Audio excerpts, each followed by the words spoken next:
اس کائنات میں ایک ہی ہستی ایسی ہے مخلوقات میں کہ جو اگر عین نماز کی حالت میں بھی کسی کو بلائیں تو نماز توڑ کر نہیں، نماز چھوڑ کر اسی حالت میں ان کی خدمت میں حاضر ہونا یہ فرض ہے۔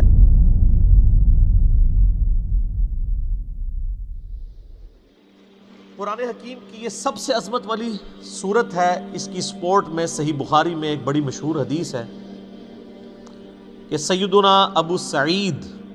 ابن معلہ رضی اللہ تعالی عنہ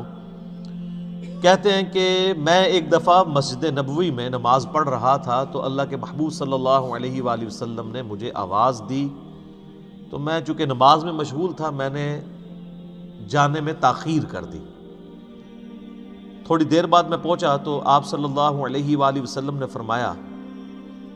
کہ میں نے تمہیں آواز دی تھی، تم کیوں نہیں آئے؟ تو انہوں نے کہا کہ میں نماز پڑھ رہا تھا۔ تو آپ صلی اللہ علیہ وآلہ وسلم نے فرمایا کیا تم نے اللہ کا یہ حکم نہیں سنا؟ سورۃ الانفال کی آیت آپ نے پڑھی، استجیبوا للہ والرسول اذا دعاکم، جب اللہ اور اس کا رسول تمہیں پکاریں فوراً ان کی آواز پہ لبیک کہو۔ اس کائنات میں ایک ہی ہستی ایسی ہے مخلوقات میں کہ جو اگر عین نماز کی حالت میں بھی کسی کو بلائیں تو نماز توڑ کر نہیں، نماز چھوڑ کر اسی حالت میں ان کی خدمت میں حاضر ہونا یہ فرض ہے، سورۃ الانفال کی اس آیت کے تحت اور بخاری کی اس حدیث کے تحت، اور وہ امام اعظم محمد رسول اللہ صلی اللہ علیہ وآلہ وسلم کی مبارک ذات ہے۔ نماز توڑ کر نہیں، کیونکہ نبی علیہ السلام کی طرف جانا اللہ کے ایک حکم سے دوسرے حکم کی طرف جانا ہے۔ وہ جہاں پہ نماز اس نے چھوڑی ہوگی، اگر ایک رکعت پڑھی ہے، 2 پڑھی ہیں، 3 پڑھی ہیں، تو آ کر وہیں سے اپنی نماز شروع کرے گا، اس کی نماز ٹوٹے گی بھی نہیں۔ اس پہ اجماع امت ہے۔ بہرحال یہ جو ہمارے واعظین آئے دن کہانیاں کراتے رہتے ہیں کہ جی ماں آواز دے دے، باپ آواز دے دے، نماز توڑ دو، اس طرح کی کوئی حدیث نہیں ہے۔ البتہ یہ ضرور ہے کہ اگر زندگی موت کی کشمکش بن جائے، کوئی ایمرجنسی ہو جائے، تو آپ پھر نماز توڑ سکتے ہیں۔ لیکن نبی علیہ السلام کے کیس میں اگر بلایا جائے گا تو نماز توڑنی نہیں پڑے گی، بلکہ نماز وہیں پر چھوڑ کر آپ علیہ السلام کا حکم سننا پڑے گا۔ تو یہ آپ علیہ السلام نے ان کو تھوڑا سا یعنی ڈانٹ پلائی پیار محبت سے۔ پھر آپ نے اس صحابی کا ہاتھ اپنے ہاتھوں میں پکڑا اور پھر فرمایا کہ میں اس مسجد سے باہر نکلنے سے پہلے تمہیں قرآن حکیم کی سب سے عظیم صورت سکھاؤں گا۔ آپ علیہ السلام کی عادت تھی کہ آپ اگر کسی کو تھوڑا سا بھی سختی سے پیش آتے تھے تو پھر اس کے ساتھ دل جوئی بھی فرماتے تھے۔ آپ ہاتھ پکڑے اور فرمایا کہ میں تمہیں ایک تحفہ دوں گا۔ وہ صحابی کہتے ہیں پھر تھوڑی دیر بعد جب ہم مسجد سے باہر نکلے تو مسجد سے نکلتے ہوئے میں نے نبی علیہ السلام سے کہا یا رسول اللہ اپنا وعدہ پورا کریں، آپ نے مجھے کہا تھا کہ آپ مجھے قرآن کی سب سے عظمت والی صورت تعلیم فرمائیں گے۔ تو آپ علیہ السلام نے فرمایا کہ وہ صورت ہے الحمدللہ رب العالمین، یعنی سورۃ الفاتحہ۔ اور پھر آپ علیہ السلام نے ساتھ ہی یہ سورہ ہجر کی آیت نمبر 87 بھی پڑھی کہ یہ وہ جو قرآن حکیم میں آیا ہے وَلَقَدْ آتَيْنَاكَ سَبْعًا مِّنَ الْمَثَانِ وَالْقُرْآنِ الْعَظِيمِ، یہ ہے وہ صورت جو قرآن حکیم میں اللہ نے مجھے عطا کی، جو 7 آیات بار بار دہرائی جاتی ہیں۔ اور پھر آپ علیہ السلام کے بخاری میں الفاظ ہیں یہ ام الکتاب ہے، یہ قرآن کی ماں ہے، قرآن کی جڑ اس میں ہے، اسی سے پورے قرآن کا درخت نکل رہا ہے۔ فاتحہ بھی ہے، ام الکتاب بھی ہے، اور یہ وہ 7 آیات ہیں جو سورہ ہجر میں آئی ہیں۔ تو سورہ ہجر کی اس آیت کے کانٹیکسٹ میں کتاب التفسیر چیپٹر میں امام بخاری اس حدیث کو لے کر آئے۔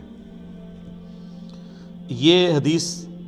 کافی ہے اس کی فضیلت کے لیے۔ اچھا یہ تو سورہ اعظم تھی نا قرآن کی، قرآن کی ایک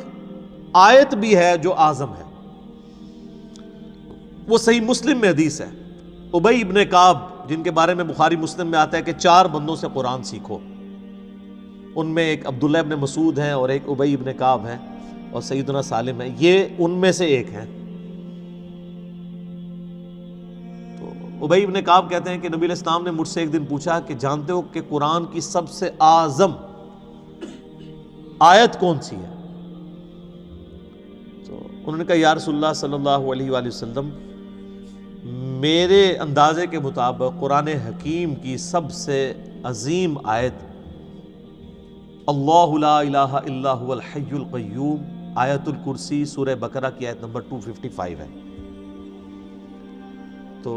آپ علیہ السلام نے اپنا ہاتھ ان کے سینے پہ مارا محبت کے ساتھ، اور فرمایا ابو منذر تمہیں یہ علم مبارک ہو، یعنی نبی علیہ السلام نے ان کے علم کے اوپر ان کی تحسین فرمائی کہ تمہیں میرے بتائے بغیر تم نے صحیح اندازہ لگایا کہ قرآن حکیم کی سب سے اعظم سورت جو آیت ہے وہ آیت الکرسی ہے۔ بخاری سے پتہ چلا کہ سب سے اعظم سورت سورۃ الفاتحہ ہے، مسلم شریف سے پتہ چلا سب سے اعظم آیت آیت الکرسی ہے۔ تو اس سے یہ بات بھی کلیئر ہوگی کہ جو لوگ کہتے ہیں نا وہ احادیث میں ہے سواد اعظم، وہ سب سے بڑا گروہ جو ہے اس کو پکڑ لینا، اور وہ سب سے بڑا گروہ ہر ملک میں ڈیفرنٹ ہوتا ہے، یعنی آپ بنگلہ دیش میں جائیں گے تو وہاں سب سے بڑا گروہ دیوبندی ہے، پاکستان میں سب سے بڑا گروہ بریلوی ہے، سعودیہ میں چلے جائیں گے اہل حدیث بڑا گروہ ہے، ایران میں چلے جائیں گے شیعہ بڑا گروہ ہے۔ تو وہاں اعظم سے مراد تعداد میں بڑا نہیں ہے، عظمت میں بڑا، ورنہ سورۃ الفاتحہ کی تو 7 آیات ہیں اور سورہ بقرہ کی 286، تو وہ ہونی چاہیے تھی سورہ اعظم۔ اور آیت الکرسی سے بھی لمبی ایک آیت جو ہے وہ آیت دین جو ہے سورہ بقرہ کے اندر موجود ہے، تو یہ عظمت کا ذکر ہو رہا ہے۔ اچھا میرے بھائیو، صحیح مسلم میں ایک اور حدیث ہے، ابن عباس رضی اللہ تعالیٰ عنہما کہتے ہیں کہ نبی علیہ السلام کے پاس ایک دفعہ جبرائیل علیہ السلام بیٹھے ہوئے تھے، ظاہر صحابہ نے نہیں دیکھا، آپ علیہ السلام نے بتایا، تو اچانک ایک آواز ان کو زوردار سنائی دی، یہ صحیح مسلم کی حدیث ہے۔ تو حضرت جبرائیل علیہ السلام نے نگاہ اٹھا کے اوپر دیکھا اور کہا یا رسول اللہ، آج آسمان کا ایک ایسا دروازہ کھلا ہے جو آج سے پہلے کبھی نہیں کھلا تھا، اور اس دروازے سے ایک فرشتہ زمین پر اترا ہے۔ اتنے میں وہ فرشتہ حاضر ہوا نبی علیہ السلام کی خدمت میں، تو حضرت جبرائیل نے کہا کہ یا رسول اللہ یہ وہ فرشتہ ہے، یہ آج سے پہلے دنیا میں کبھی نہیں آیا تھا، اور وہ دروازہ بھی آج سے پہلے کبھی نہیں کھلا تھا، اور یہ فرشتہ آپ کو سلام عرض کر رہے ہیں، اور اللہ کا یہ پیغام لے کر آیا ہے کہ آپ کو بشارت ہو 2 ایسے نوروں کی جو آپ سے پہلے کسی پیغمبر کو نہیں دیے گئے۔ ان میں سے پہلی چیز سورۃ الفاتحہ ہے، اور دوسری چیز سورہ البقرہ کی آخری 2 آیات، آمن الرسول بما انزل الیہ من ربہ والمؤمنون۔ تو سورۃ الفاتحہ وہ نور ہے جو کسی پیغمبر کو نہیں دیا گیا سوائے ہمارے محبوب صلی اللہ علیہ وآلہ وسلم کی۔